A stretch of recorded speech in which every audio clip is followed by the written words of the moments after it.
Every day on this channel, I go through everything Elon said on X in the last 24 hours. And here's how many times Elon posted about each subject today. I will cover everything he said about each topic before moving on to the next one. And starting with Tesla, Elon said just finished a long AI5 design review with the Tesla California and Texas chip engineers. It's going to be great. And AI6 and AI7 will follow in fast succession. AI8 will be out of this world. And then he replied to himself saying chip design review continues tomorrow, followed by Optimus demo review. So Nick Cruz-Patain quotes that saying, wow, Elon is already talking about AI8. The next few years are going to be crazy, and Elon says super crazy. And Yunta is a senior staff engineer at Tesla, and he says it is often overlooked that there is a $1.4 trillion AI company with positive net income operating multiple gigafactories in the United States, with an in-house chip design team owning one of the largest and densest computing clusters backed by its own batteries, best-in-class AI team iterating models faster than most frontier labs that has been deployed on actual robots you could buy today.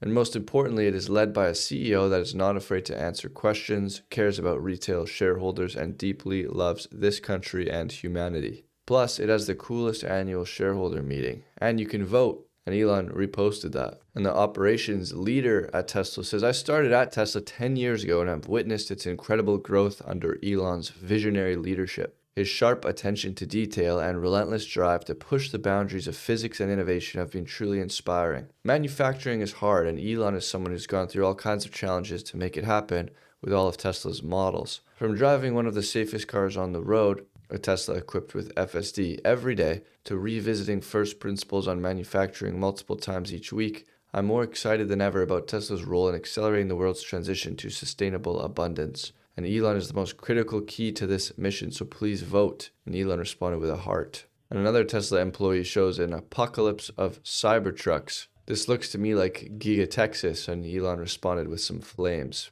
And Rastavi says, hey Sawyer, as a frustrated European Tesla owner, could you ping the team and ask for an update on FSD approval progress in Europe, especially in the Netherlands? We've been waiting forever while BMW just got their inferior driver control assistance system green lit. Us Europeans desperately want real full self-driving. Do you have a timeline? Sawyer said it's ultimately up to local European governments to decide when to allow Tesla to begin FSD testing and use. Tesla obviously wants this to happen as soon as possible and has been actively pushing for approval. In the meantime, Tesla owners can help by contacting their local representatives, governments, and regulators to urge them to approve the launch of FSD in Europe, since delaying it will cost lives. And Elon reposted this. And Peter Diamandis says that AI is no longer a sector, it is the economy. And Elon says that AI needs robots to be the economy. He then says, perhaps our purpose is to make the mind of a sentient sun. Well, he then said that quantum computing is best done in the permanently shadowed craters on the moon.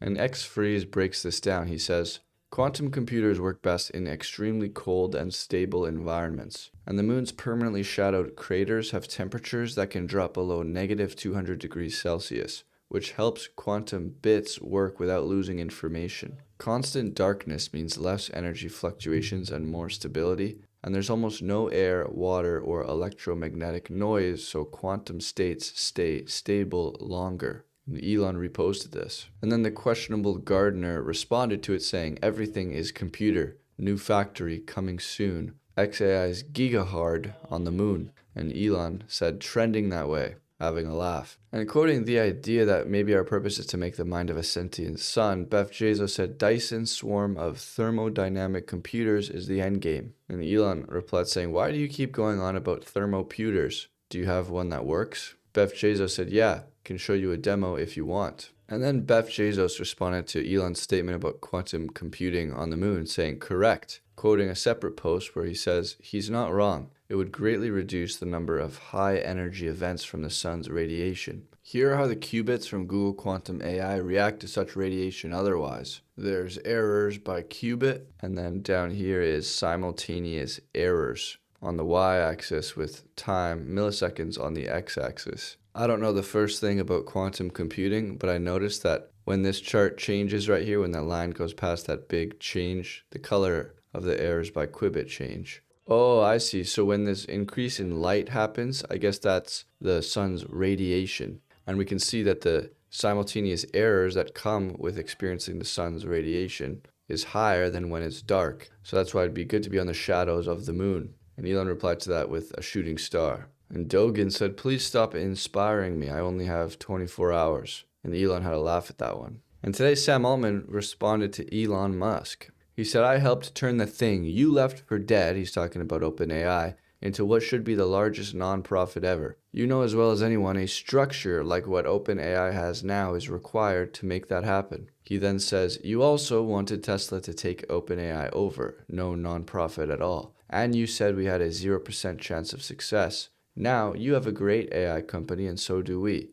Can't we all just move on? And so Elon replied to that saying, a tale in 52 pages from Ilya's deposition. And this is Ilya Sutskever, and this thread is an excerpt from his deposition in the Musk versus Altman lawsuit. And this deposition reveals a year-long consideration of firing Sam Altman. Ilya plotted over a year with Mira to remove Sam. And Mira told Ilya that Sam pitted her against Daniela, who's an executive at the company. But long story short, the memo accuses Altman of persistent lying and chaos. The information says OpenAI co-founder Ilya Sutskever shared new details on the internal conflicts that led to Sam Altman's initial firing, including a memo alleging Altman exhibited a consistent pattern of lying. Elon said, troubling. Kalua says, Grok, tell me the top 10 wildest shit from the deposition, especially from Ilya's memo. And it's basically more of what we've already touched on, and Elon says, And then Elon made his own post saying 52 pages is a lot. Doge Designer says, breaking, Sam Altman responds to Elon Musk, which we already looked at, and Elon said, for some reason, I don't trust him, quoting Ilya's deposition. David Sachs said, it's the humans you have to worry about. The computers just do what they are told. And Elon replied saying, 100. And Compound 248 says, apparently if you ask Sam Altman how his $13 billion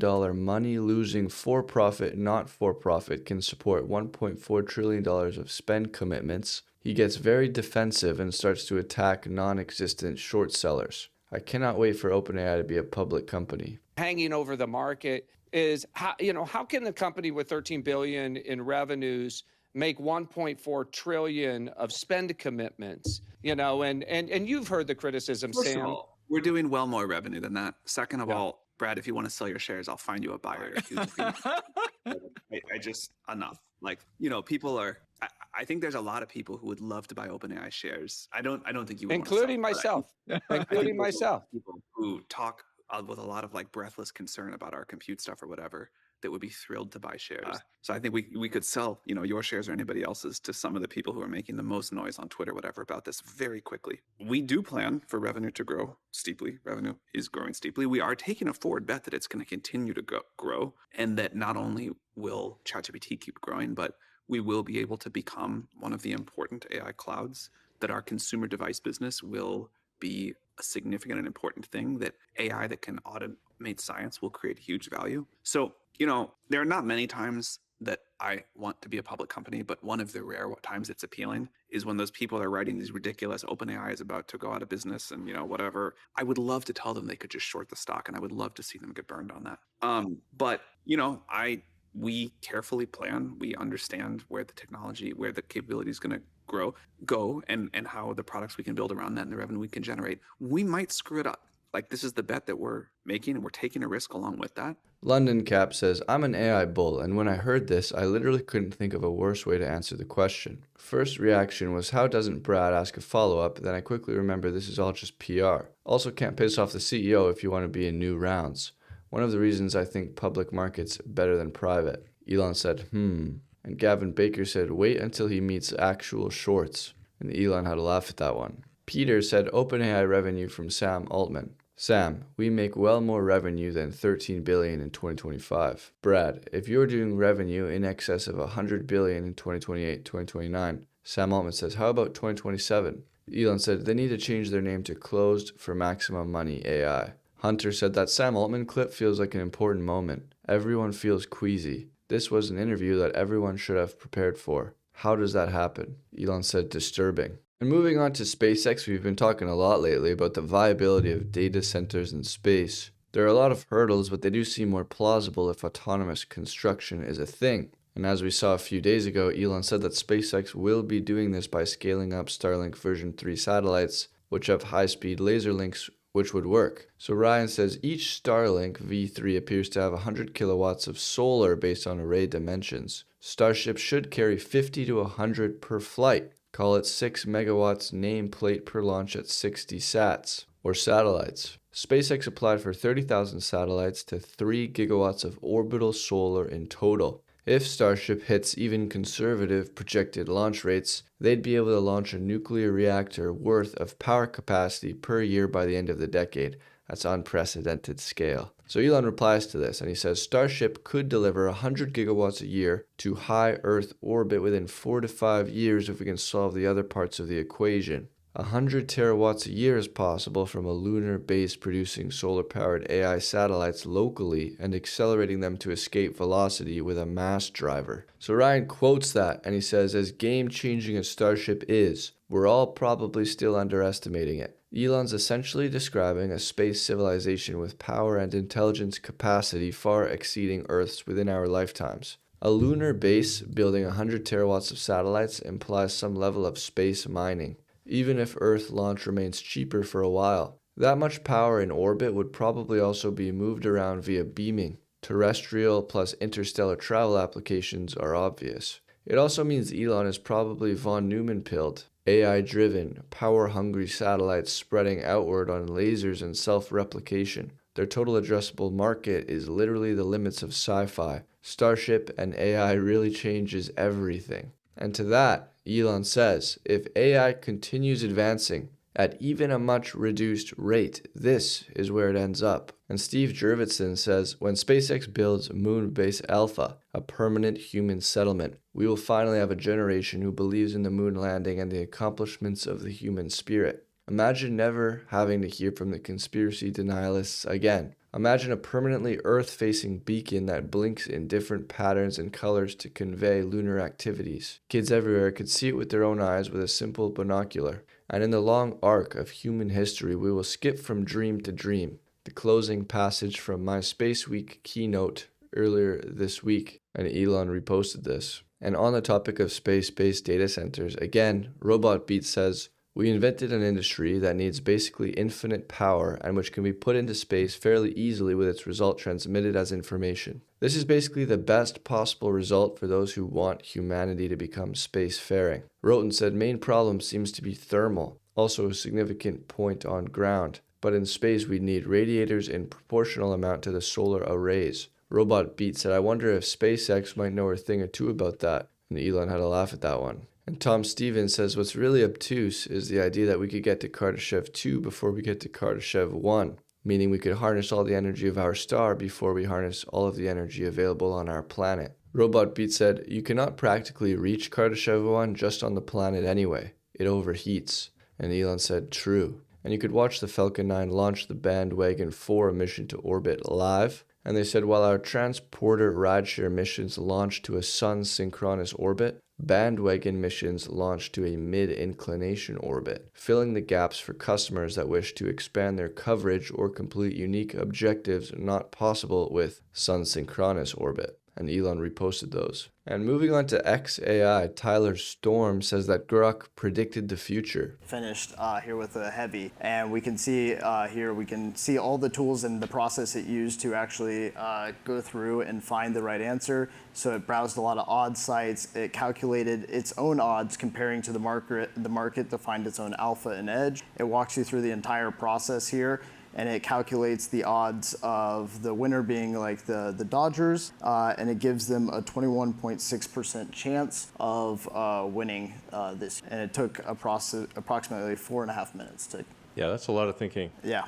Wow. And Elon reposted that. And Grok 4 Fast still ranks number 1 on the language model arena search leaderboard. Elon reposted that as well. And Elon's famous analogy is that every person in your company is a vector. Your progress is determined by the sum of all vectors. At big companies, vectors often point to different directions. The sum is 0. XAI has a small team of engineers, but every vector points at the same direction. The sum ends up big, and Elon responded with a bullseye. And Autism Capital says this can only happen on X. Scott Adams asked Trump via X to save his life. RFK Jr. said, Scott, how do I reach you? The president wants to help. Chamath says, just connected you guys via text. And Elon reposted this. And over in the UK, Sue says that Nigel Farage wants a privatized National Health Service. John Cleese said, this is a great story. Farage wants to destroy the national health system because he will make an enormous amount of money out of it. Rod Mason said, is John Cleese telling the truth here, Grok,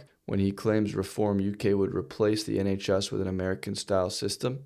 Grok said, no, John Cleese misrepresents Reform UK's position. The party commits to keeping the NHS free at the point of delivery, rejecting any charges for use, and focuses on reforms like increasing private sector capacity within the system to cut waits, not scrapping it. Elon said, Grok, why is John Cleese being such a retard? Jack Tron said, same reason as Stephen King. They live in echo chambers. And Elon says, he thinks the news is real. Doge Army General says, hey Grok, roast John Cleese and be extra vulgar. Grok tells Cleese to pipe down, you sherry-soaked shit stain, before your next roast is your own irrelevance.